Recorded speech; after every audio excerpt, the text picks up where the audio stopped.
Už krásných 30 let motivujeme spoluobčany k pomoci, solidaritě a prosazování svých zájmů.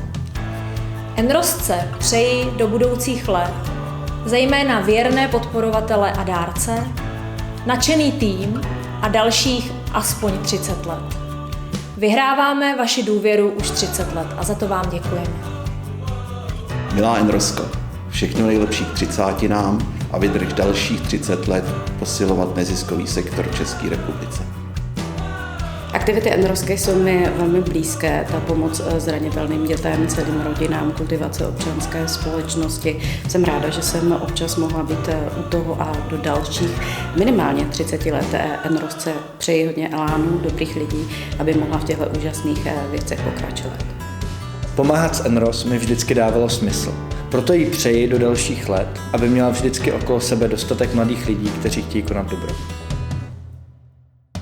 Já jsem měla kliku, že jsem se plavila s lodí Enros celých 30 let.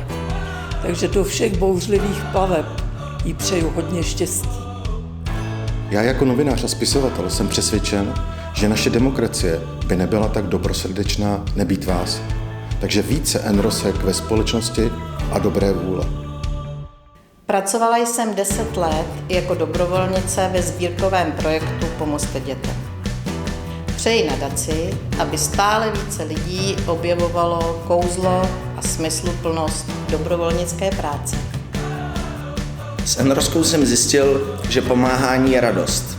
Přeju tedy, aby i všichni ostatní zažili, co to znamená tuhle radost přinášet.